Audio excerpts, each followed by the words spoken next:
찬미 예수님 안녕하세요. 주거니 받거니 성경 통독 시간입니다.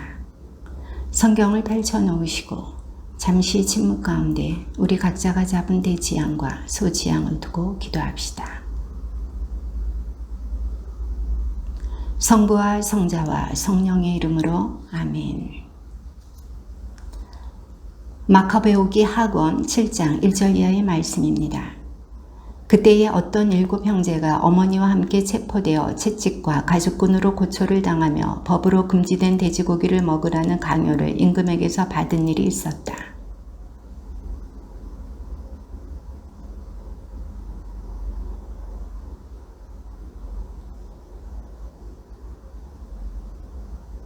그러자 임금은 화가 나서 냄비와 솥을 불에 달구라고 명령하였다.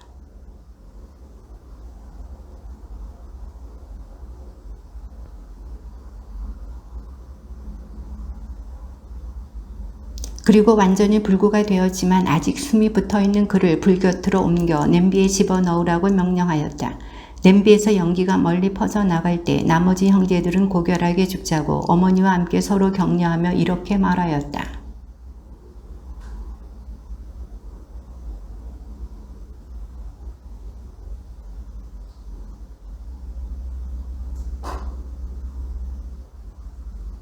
첫째가 이런 식으로 죽자 그들은 둘째를 조롱하려고 끌어내었다. 그들은 머리 가죽을 머리카락째 벗겨내고 물었다. 내 몸의 사지가 잘려나가는 형벌을 받기 전에 이것을 먹겠느냐?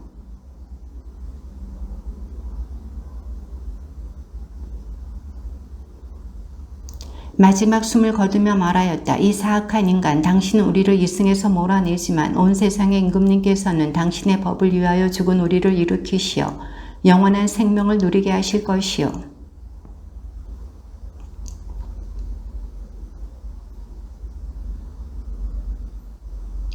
고결하게 말하였다. 이 지체들을 하늘에서 받았지만 그분의 법을 위해서라면 나는 이것들까지도 하찮게 여기요. 그러나 그분에게서 다시 받으리라고 희망하오.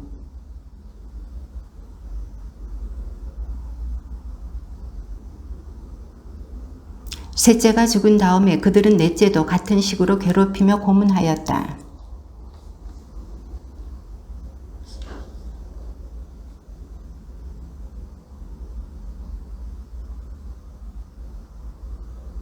그 다음에는 다섯째가 끌려나와 고초를 당하였다.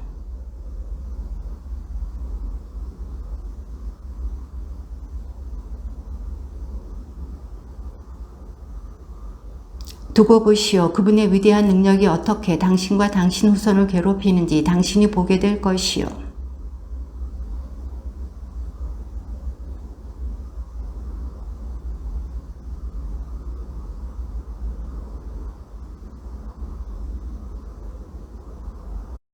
그러나 감히 하느님과 싸우려 한 당신이 벌을 받지 않으리라고는 생각하지 마시오.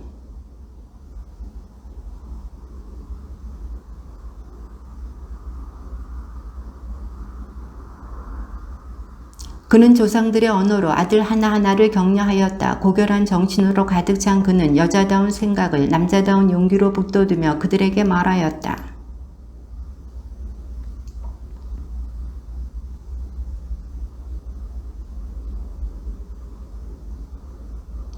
그러므로 사람이 생겨날 때 그를 빚어내시고 만물이 생겨날 때 그것을 마련해 내신 온 세상의 창조주께서 자비로이 너희에게 목숨과 생명을 다시 주실 것이다. 너희가 지금 그분의 법을 위하여 너희 자신을 하찮게 여겼기 때문이다.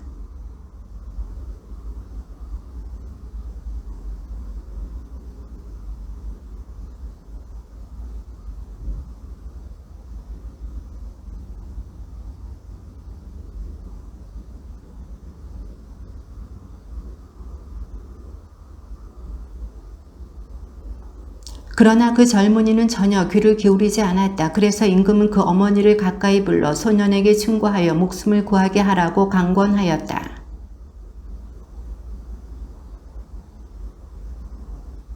그러나 어머니는 아들에게 몸을 기울이고 그 잔인한 폭군을 비웃으며 조상들의 언어로 이렇게 말하였다. 아들아, 나를 불쌍히 여겨다오. 나는 9달 동안 너를 뱃속에 품고 다녔고 너에게 3해 동안 젖을 먹였으며 내가 이 나이에 이르도록 기르고 키우고 보살펴왔다.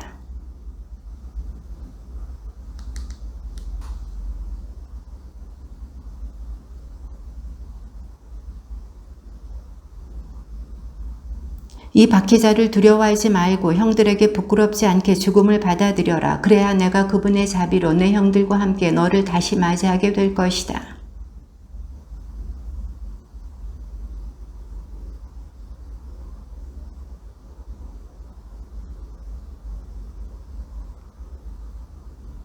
히브리인들을 거슬러 온갖 불행을 꾸며낸 당신은 결코 하느님의 손에서 벗어나지 못할 것이요. 살아계신 주님께서는 꾸짖고 가르치시려고 우리에게 잠시 화를 내시지만 당신의 종들과 다시 화해하실 것이요.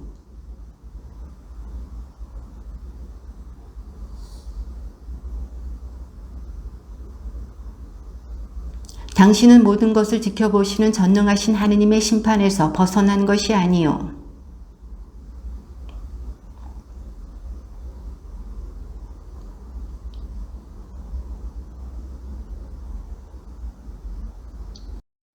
나는 형들과 마찬가지로 조상들의 법을 위하여 몸도 목숨도 내놓았소.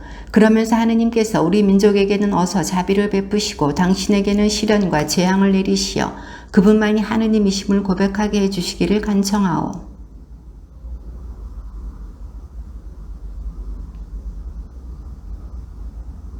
화가 치밀어 오른 임금은 다른 어느 형제보다 그를 더 지독하게 다루었다. 모욕에 찬 그의 말에 격분하였던 것이다. 마지막으로 그 어머니도 아들들의 뒤를 이어 죽었다.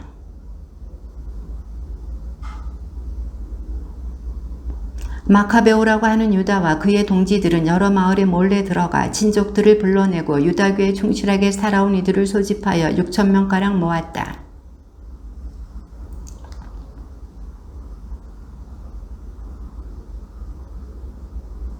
또한 파괴되어 거의 무너져가는 이 도성에 자비를 베푸시고 죽은 이들의 피가 당신께 하소연하는 소리를 들어주시며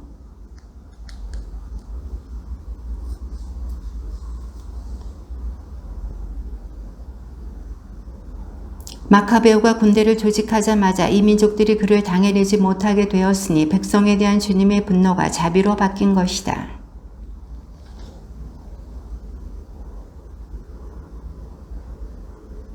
그러한 공격에는 가장 유리한 밤을 이용하였다. 그리하여 그의 용맹에 관한 소문이 사방으로 퍼져나갔다.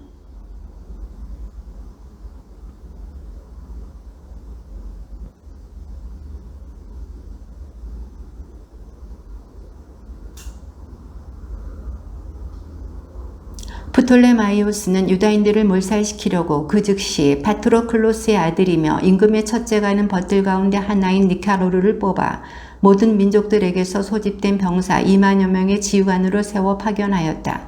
프톨레마이오스는 또 그에게 장수로서 군대 경험이 많은 고르기아스를 붙여주었다.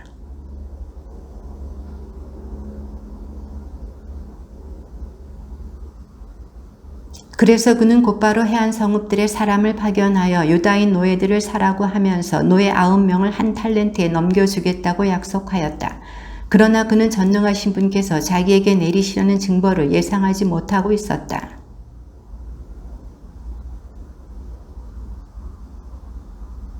비겁한 자들과 하느님의 정의를 믿지 않는 자들은 도망쳐 다른 곳으로 가버렸다.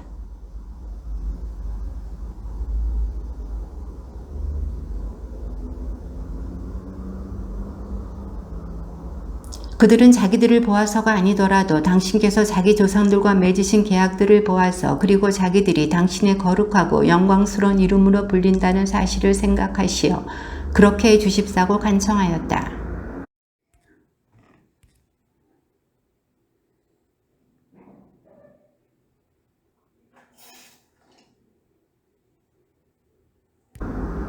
또 이 민족들이 무도하게 성소를 유린한 행위, 수치를 당한 이 도성의 아픔, 그리고 선조 때부터 내려오는 생활 양식의 파괴를 눈앞에 생생히 떠올리면서 그렇게 하라고 하였다.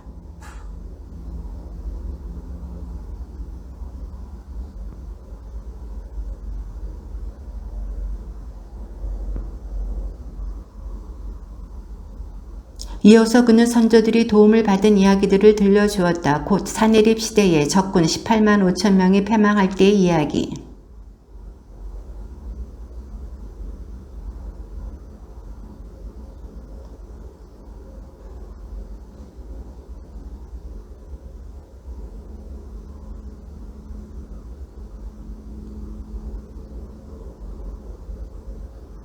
유다는 이러한 말로 그들에게 용기를 북돋아 법과 조국을 위하여 죽을 각오를 하게 하였다. 그러고 나서 군대를 네 부대로 나누었다.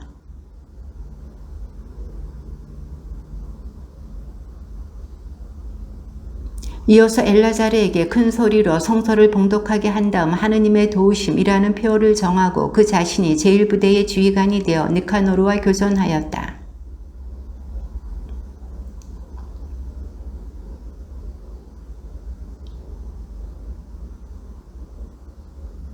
유다의 군대는 자기들을 사려고 왔던 자들의 돈도 차지하였다. 그들은 적군을 꽤 멀리까지 추격하다가 시간이 늦어져 그만두었다.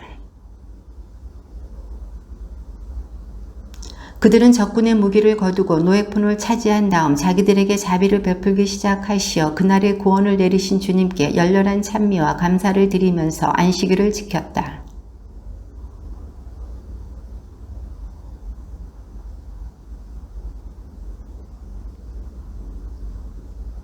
이렇게 하고 나서 그들은 다 함께 자비하신 주님께 탄원하며 주님께서 당신의 종들과 완전히 화해하여 주시기를 간청하였다.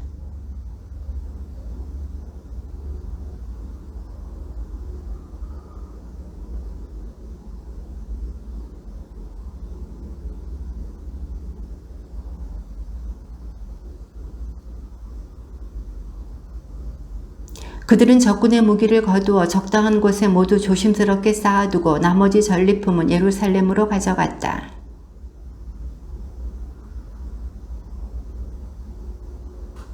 그리고 고향 땅에서 승전 축제를 지낼 때 거룩한 대문들을 불태운 칼리스테네스 일당을 화형에 처하였다.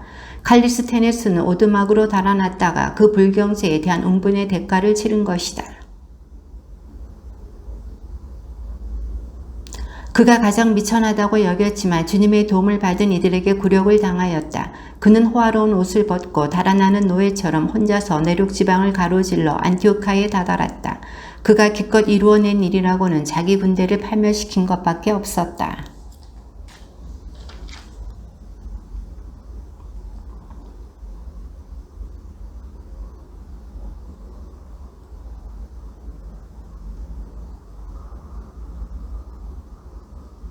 그 무렵 안티오코스는 불명예스럽게 페르시아 지방에서 철수하게 되었다.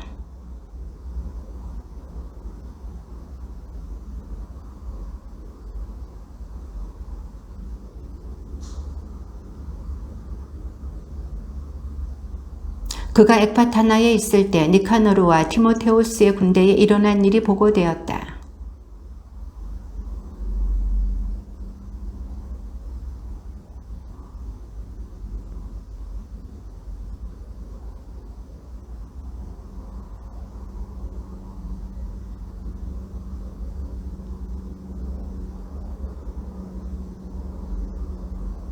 그러나 모든 것을 보시는 주 이스라엘의 하느님께서 보이지 않는 치명타를 그에게 가하셨다.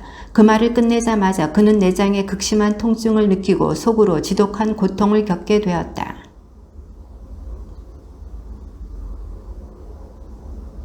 그러나 그는 오만함을 조금도 버리지 않고 오히려 더욱 거만해져서 유다인들에게 불같이 화를 내며 더 빨리 가라고 지시하였다. 그러다가 내달리는 병거에서 떨어지고 말았다. 너무 세게 떨어져 몸의 뼈 마디가 모두 어긋났다.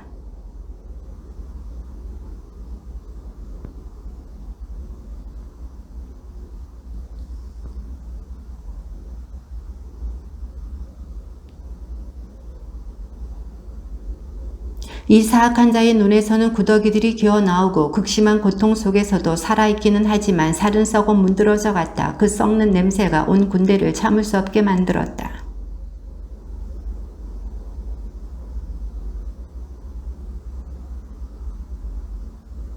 마침내 기가 꺾인 그는 거만함을 거의 다 버리고 하느님의 채찍질로 점점 심해지는 고통 속에서 깨달음을 얻기 시작하였다.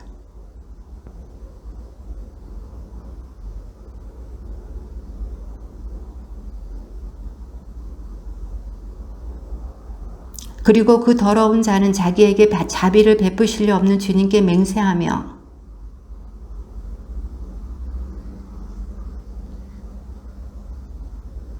묻어줄 가치조차 없다고 여겨 아이들과 함께 들짐승과 새들의 먹이로 던져버리겠다고 하던 유다인들을 모두 아테네인들과 똑같이 대우하고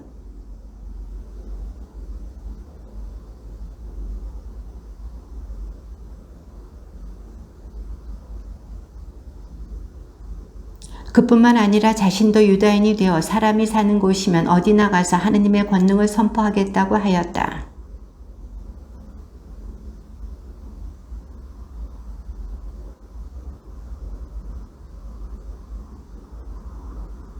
임금이며 장수인 안티오코스가 훌륭한 유다 시민들에게 따뜻한 인사를 보내며 건강과 번영을 빕니다.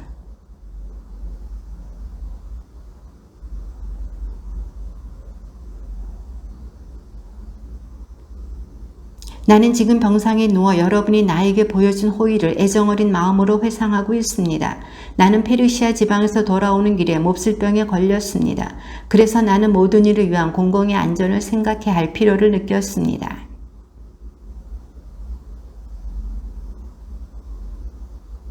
나는 부왕께서 저 위쪽 지방으로 원정을 가실 때에 후계자를 지명하시는 것을 보았습니다.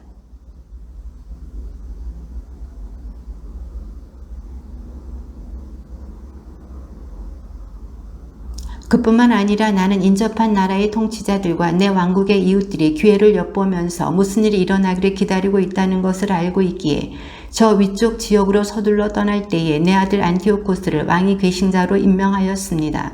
나는 그를 여러분 대다수에게 자주 맡기고 부탁한 바 있습니다. 그리고 여기에 쓴 내용을 내 아들에게도 써보냈습니다.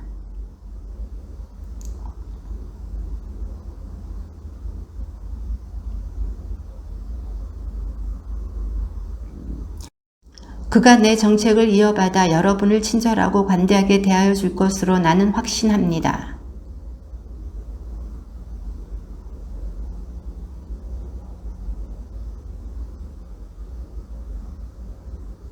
그 죽음은 그의 친구 필리포스가 거두어 갔다. 그런데 필리포스는 그의 아들 안티오코스를 두려워하여 이집트로 프톨레마이오스 필로메토르에게 갔다.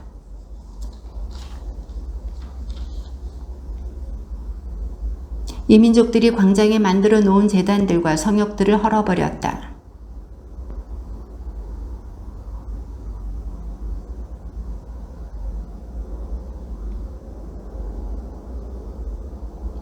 그렇게 하고 나서 그들은 땅에 엎드려 주님께 다시는 그러한 환난을 겪지 않게 해주십사고 간청하였다. 그들이 혹시 죄를 짓는 일이 있더라도 하느님께 마땅한 벌을 받을 망정 그분을 모독하는 야만스러운 이교도들에게는 넘어가지 않도록 해주십사고 간청하였다.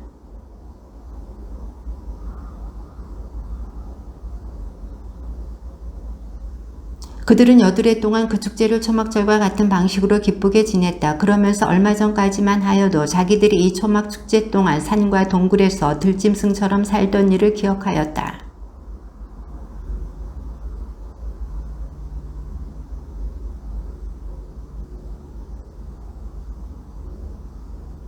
그러고 나서 온 유다 민족이 해마다 같은 날에 축제를 지내기로 공적인 결의에 따라 정한 법령을 공포하였다. 이제는 이 사악한 자의 아들인 안티오코스 에우파토르치아에서 일어난 일들을 이야기하고 여러 전쟁이 가져온 환난에 관하여 간단히 이야기하고자 한다.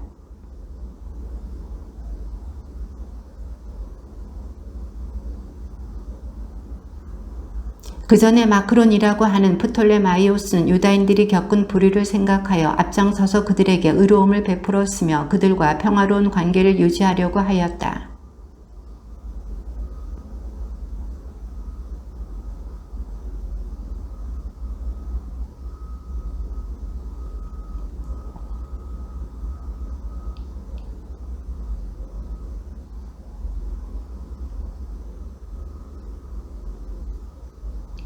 고르기아스는 이 지방의 총독이 되어 용병 부대를 두고 기회 있을 때마다 유다인들을 공격하였다.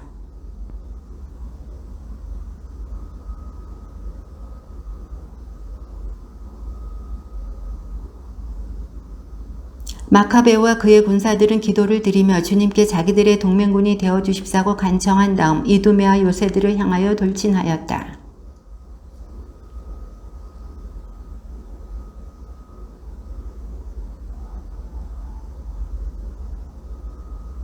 그때에 적어도 9,000명이나 되는 적군이 포위 공격에 대비하여 만반의 준비를 갖춘 2개의 튼튼한 탑으로 달아났다.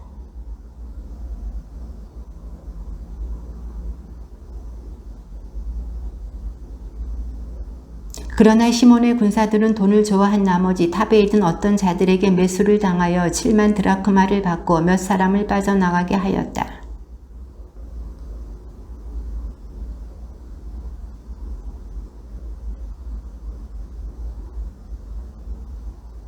그러고 나서 반역을 저지른 그 자들을 죽이고 곧바로 그 2탑을 점령하였다. 전에 유다인들에게 패배한 적이 있는 디모데우스는 막강한 용병부대를 모으고 적지 않은 아시아의 기병대를 모집한 다음 유다를 공격하여 점령하려고 왔다.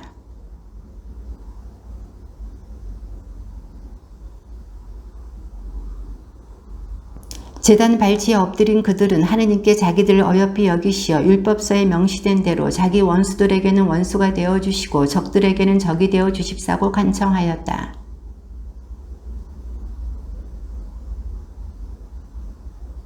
양쪽 군대는 동이 트자마자 교전하였다. 한쪽은 성공과 승리의 보증으로 용맹뿐 아니라 주님에 대한 신뢰를 가지고 있었지만 다른 한쪽은 광분에 이끌려 싸울 따름이었다.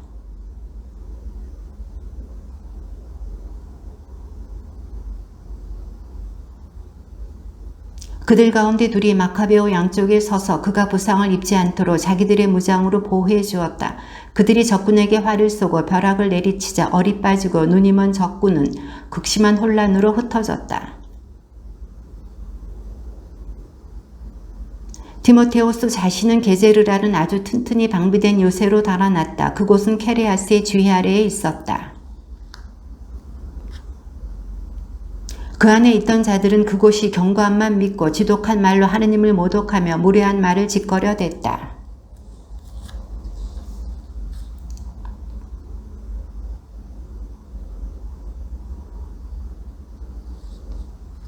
다른 이들도 마찬가지로 뒤쪽으로 돌아 성 안에 있는 자들에게 올라가서 탑들에 불을 지른 다음 따로 불을 피워 하느님을 모독한 자들을 산채로 태워 죽였다. 또 다른 이들은 성문들을 부수고 나머지 부대를 들어오게 하여 그 성읍을 함락시켰다.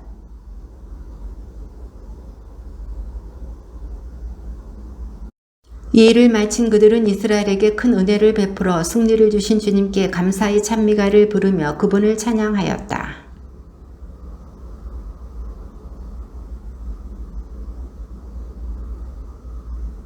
보병 약 8만 명과 온 기병대를 소집하여 유다인들에게 진군해 왔다. 그는 이 도성을 그리스인들의 거주지로 만들어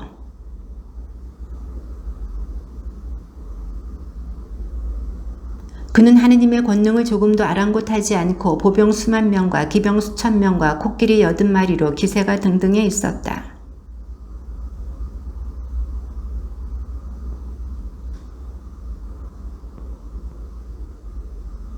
마카베오와 그의 군사들은 리시아스가 그 요새를 포위하였다는 보고를 받고 주님께서 훌륭한 천사를 보내시어 이스라엘을 구원해 주십사고 온 백성과 더불어 탄식과 눈물로 애원하였다.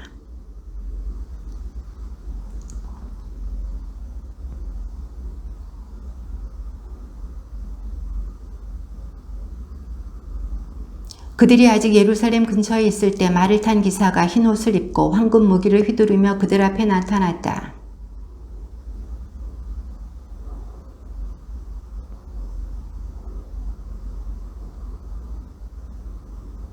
이렇게 주님께서 자비를 베푸셨으므로 그들은 하늘에서 내려온 이 동맹군과 함께 전투대열을 가지고 나아갔다.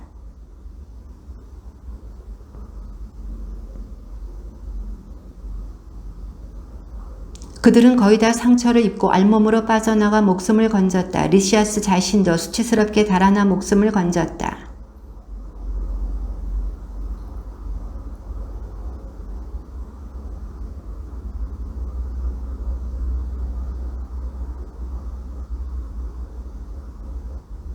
모든 일을 정당하게 처리하자고 설득하면서 자기가 임금을 설득하여 반드시 그들과 벗이 되도록 만들겠다고 하였다.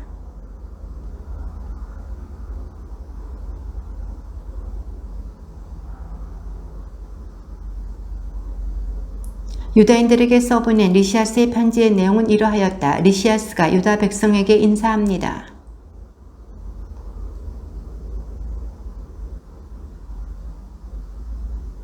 그래서 나는 임금님께 올려야 할 사항을 모두 알려드렸고 임금님께서는 가능한 것은 무엇이나 다 승인하셨습니다.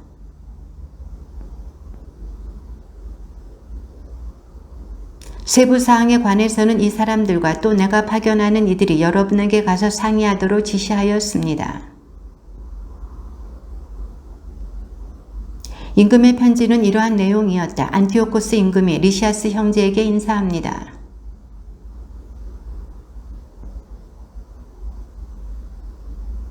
우리는 유다인들이 보왕의 정책과 달리 그리스식 관습에 동의하지 않고 자기들의 생활 양식을 선호하여 자기들의 관습을 승인해 달라고 요청한다는 보고를 들었습니다.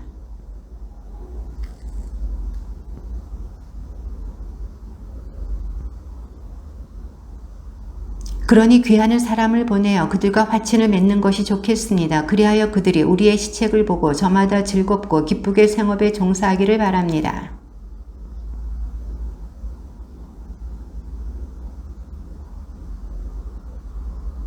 여러분이 안녕하다면 그것은 우리가 바라는 바입니다. 우리도 건강합니다.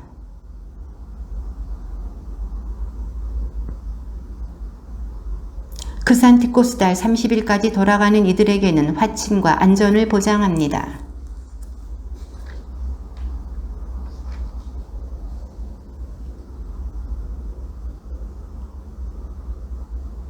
나는 여러분을 격려하려고 메넬라우스를 보냅니다.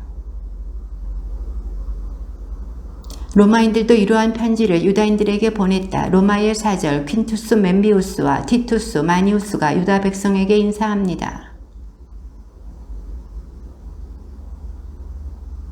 그러나 그가 임금에게 보고하겠다고 결정한 일에 관해서는 여러분이 깊이 생각한 뒤에 바로 사람을 보내주십시오. 우리가 안티오키아로 가는 중이니 거기에서 여러분에게 유리한 제안을 내놓겠습니다. 여러분의 건강을 빕니다. 148년 크산티코스 달 15날 주님의 말씀입니다.